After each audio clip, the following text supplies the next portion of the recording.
Makikita sa larawan na ito na Rido Settlement ay matagumpay sa ginanap sa 33rd at narito ang ating nakalat na impormasyon sa ating panayam kay Brigadier General Garcato ng 6th Force Brigade. Magandang tanghali po at natutuwa po kami, General, dahil napakaganda po itong inyong ginawa kay sa Lieutenant Colonel Ligada at sa inyong initiative na yung napaupa, kasi dati na noon pa man ay away na po yan nung si Mayor Jack pa ay inawat na rin yan, ngayon ay baka ito na ang lastly na tutudlukan dahil nagkakaroon na sila ng napirmahan na General.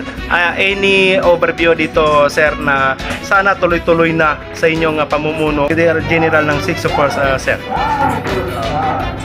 Again, maraming salamat sa pagtulong niyo sa amin. Tulad ng palagay kong sinasabi, ang ating hangarin ay magkaroon ng kapayapaan. Isa lang ito sa paraan na mapag-usap natin sila. Sabi ko nga, mas mabuting mag-usap sila ng harapan kaysa yung mga baril lang nag-uusap. Dahil pag ang baril lang nag-uusap, hindi kayo magkakaintindihan. So, sana, ang sinasabi namin, last na ito. At narinig nyo naman kanina, no? Nangako sila na huli na to at kung uulitin nila, wala namang mangyayaring ganito. Automatic, nagkaroon tayo ng usapan na magkakaroon tayo ng operation with the PNP, and ang inihiling namin sa local government, immediately i-issue yung persona non grata dun sa leader ng mga nag-aaway para mas madali natin silang habulin at naaayon sa batas. Napakaganda po ng inyong itong ng grata, no, kung sakaling magkakaroon, kasi totally tama po yung sinabi nyo na sila lang naman yung nag-aaway, dapat marapat lang na palisin sila sa lugar at talagang implement nyo po ba ito, General? By all means, lalo na kung nandiyan na yung gagawin talaga namin yun, kasi ayun naman natin maapektuhan yung mga sibilyan. Sabi mo, dalawa lang kayo nag-aaway, dadamay mo yung lahat. Hindi maganda yung gano'n.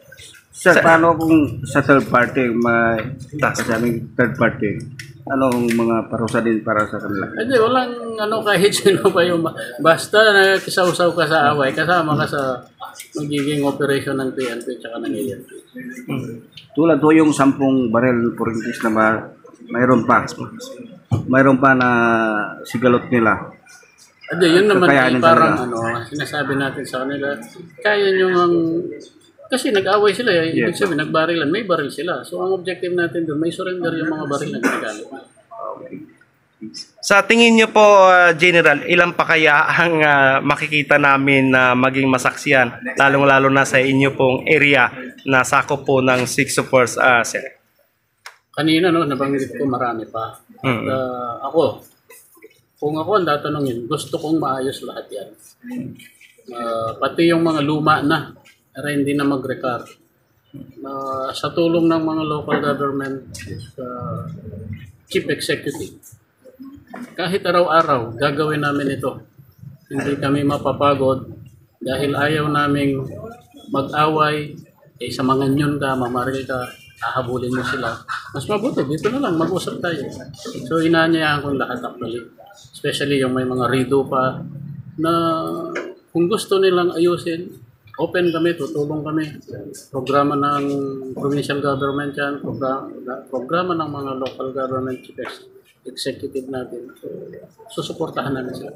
Nakita namin kasi nung eleksyon talaga at kahit natapos sa pong eleksyon ay lagi pong may sigalot po diyan sa Barangay Kuloy, bayan ng Saripagwak, kung saan po ay nakokontrol din ng inyong mga nasasakupan, kabilang po itong 90 IB at 33rd. At sinisikap yata ni Lieutenant Colonel Ligada, Batcom officer ng 33rd, na magkaroon ng settlement. Tama po ba, General? Yun yung program namin. Lahat. Sabi mo nga kanina, pinakita ko yung listahan ng mahabang listahan ng mga sigalot dito. Ayusin natin lahat yan hanggang kaya natin. Kung sa level natin kaya mas maganda, kung hindi, i-elevate natin sa kinauukulan. At napansin din namin yung binanggit ni Police Colonel Sultan Salman Sapal na kayo ay napakabait, ngunit iba kayo kung magagalit dahil talagang gagawin ang inyong marapat na gagawin basta pagdating sa maging peaceful ang itong inyong nasasakupan. How true ito, General? Para may kumpiyansa at masabi natin sa ating mga kababayan Sa ating dito pag na sinabi natin, gagawin natin. Yun lang, at pag ito yung batas, ito ipapatupad natin. Hindi pwedeng may batas tapos titingnan lang ng iba, hindi po pwedeng lang. maraming salamat po, General. Baka may katanungan pa po yung Banat News. Ikaw? Any parking words na sana tuloy-tuloy na at lumapit lang sila sa iyo. At anda kayo makinig at andang pagbibigyan kaysa naman sila nakakasuhan pa. Sinabi ko nga, no, nandito lang kami. Mas gustuhin namin kausapin sila ng harap-harapan kaysa yung mag-aabulan kami. So, ngayon, yung iba na may away pa, we welcome you. Saan man sa mga unit ng 6 Opers na nandito, magpasabi lang kayo any place, anytime, kung yun ang kinakailangan para maayos yung lahat. So, we will be there.